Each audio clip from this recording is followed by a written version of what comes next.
Hello, you're watching VNA News Bulletin. I'm Banga from Hanoi, and now the headlines as usual. Đồng Tháp Province inks cooperation deal with Cambodia's Prey Vang. ASEAN countries share experience in building a grouping without gender-based violence. Europe meets Asia in Jazz Gala concert in Hanoi.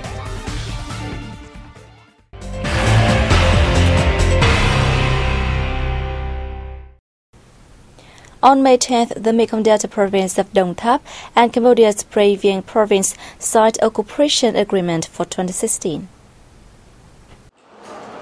Under the agreement, the two provinces will increase the exchange of information to ensure political security, social order, and safety in the border areas, while coordinating to protect border markers and designated marker positions.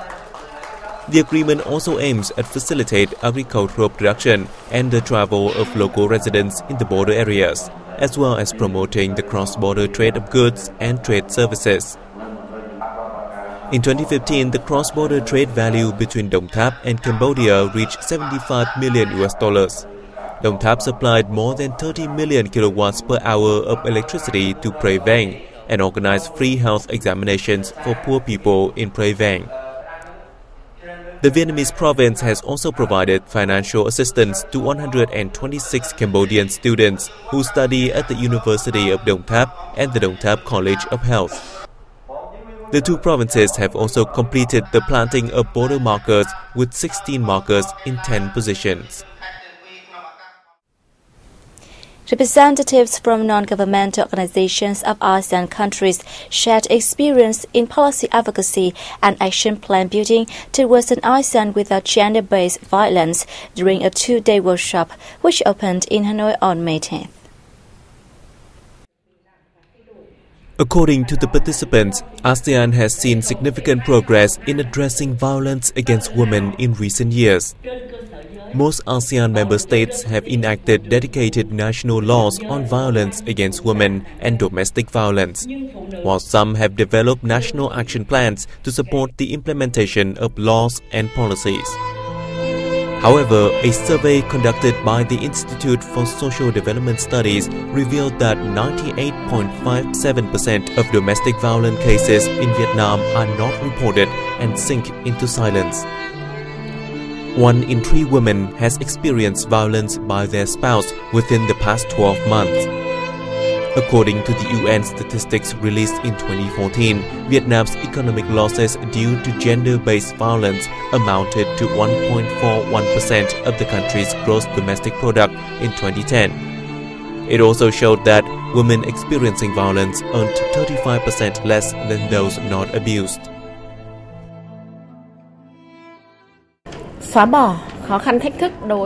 Eliminating gender violence is a great challenge, as it relates to long-lasting habits and thoughts in Vietnamese society. Men are believed to make every important decision in their families and society as well, and they can hurt their women both physically and spiritually.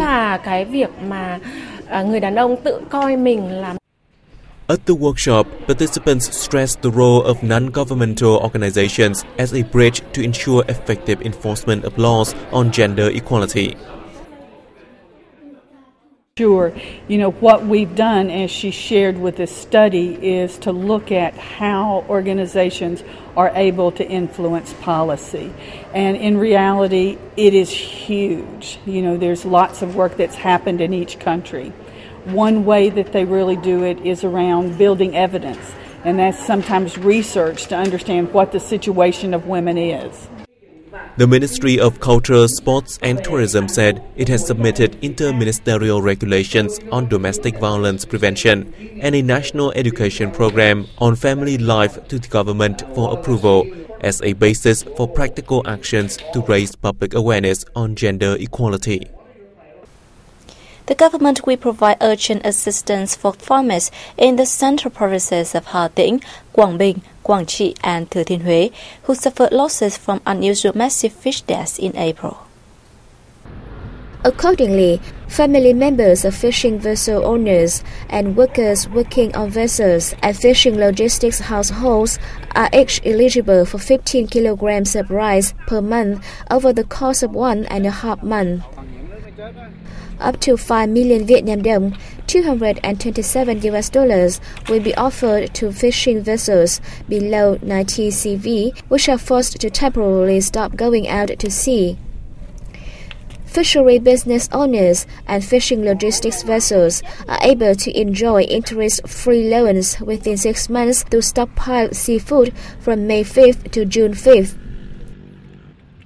Tow-sick fisheries, which are caught in the waters 20 nautical miles to the shore, will be provided with financial aid worth less than 70% of their value. Other aid will be reserved for environment clean-up, including transport and collection of disinfectants, among others. The mass fish deaths were discovered in Kỳ Anh Township, Hà Tĩnh Province on April 6th, then spread to Quảng Bình, Quảng Trị, and Thừa Thiên Huế provinces.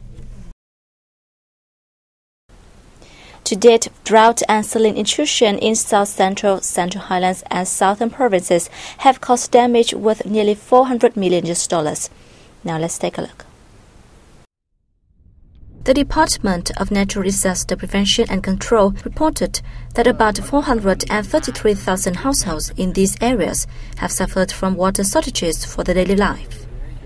The severe weather has also resulted in losses of more than 249,000 hectares of paddy and 19,000 hectares of farm produce, 30,194 hectares of fruit trees, 131,941 hectares of industrial crops, and 5,137 hectares of agriculture. The Southern Institute of Water Resources Research forecasts saline intrusion in southern provinces could remain high in May if there was no rain. Earlier, the Ministry of Natural Resources and Environment decided to provide financial aid to 30 Mekong Delta and Central Highlands provinces to provide drought-affected residents with water for daily use.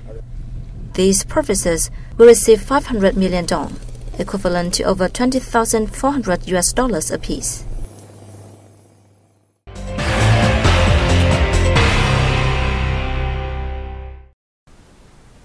Creating new foundations for growth is the theme of the Vietnam Annual Economic Report 2016.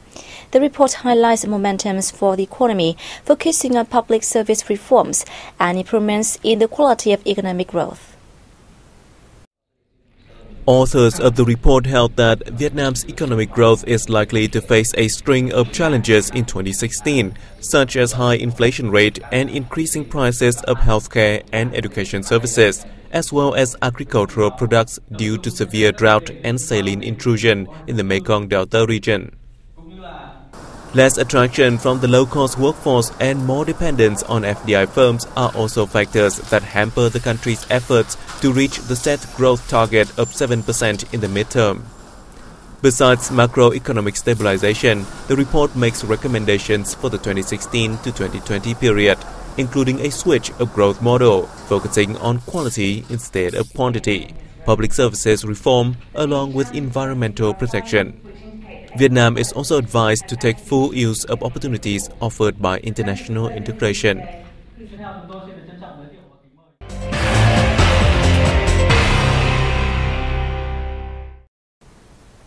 All 8 members of the Vietnamese team have bagged prizes at the 17th Asian Physics Olympiad held in Hong Kong, China from May 1st to 9th. The students won 3 silver and 3 bronze medals, together with 2 certificates of merit. All of them are 12th graders from gifted schools in Hanoi, Quảng Bình, and Nam Định.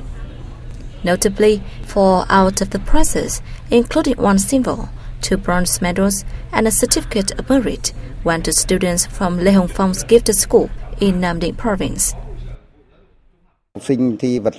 Although our students didn't perform as well as last year, they still stand high on the list of competing nations. In terms of the number of medals, Vietnam ranks 7th out of 26 countries and territories. The Asian Physics Olympiad is the premier physics competition for pre-university students from Asian countries. which is modeled after the International Physics Olympiad. It first took place in Indonesia in April 2000. Vietnam ranks 6th in major British Council research, which judged 26 nations' openness to international higher education. More details coming up next. The Shape of Global Higher Education, National Policies Framework for International Engagement, examines policies in 26 nations by assessing them against 37 qualitative indicators. According to the research, Germany tops the list, followed by Australia and the UK. 3 broad categories of indicators include openness to international mobility for students and academics, domestic and cross-border education quality assurance and recognition of overseas qualifications, and fair access and sustainability in terms of countering potential negatives such as brain drain. The research also shows that financial support from governments is mainly focused on student mobility and policies aimed at ensuring equitable access and brain drain prevention. The Education and Training Working Group under the Vietnam Business Forum announced late last year that Vietnam has 110,000 students studying abroad. A series of concerts is taking place in the capital city of Hanoi and Ho Chi Minh City in celebration of European Day. The first event took place at the Hanoi Opera House on May 9th. The concert united renowned German jazz singer Michael Schiffer with musicians from Italy, Poland, and Vietnam. Schiffer can be found at concerts and festivals all over the world. On stage, he experiments with his versatile voice and with electronic loop stations, thrilling Hanoi audience.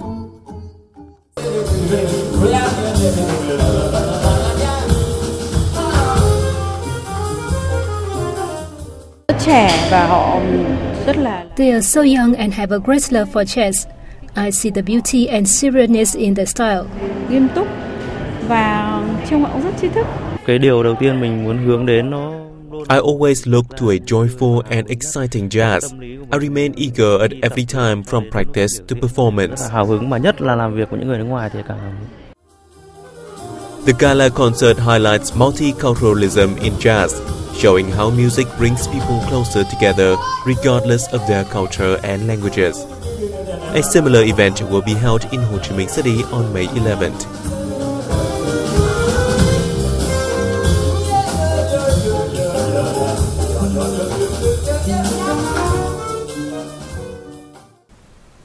An art performance reenacting unique activities in Vietnam's countryside markets have been performed by artists of the Vietnam National Music, Song and Dance Theatre, reminding spectators of their homelands. Graceful Hmong ethnic girls dancing in the melody of a spring market day. Thai ethnic girls with their traditional dances. A festival of Tây and Nung ethnic young couples. These are activities on market days in mountainous regions which were reenacted by the artists.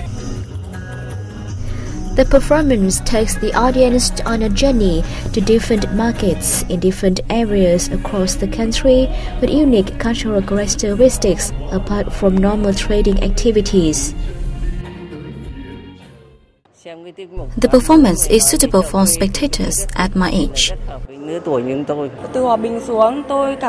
I come from Hòa Bình province. I found that the artists try to maintain the nature of a real market in mountainous regions.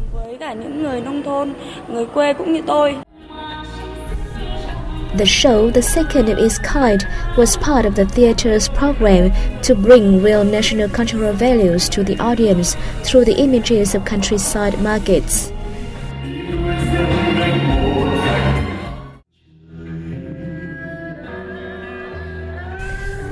Amidst the animation of the modern life, the performance offers peaceful moments of Vietnam's countryside markets to the audience, bringing back unforgettable memories of their native lands.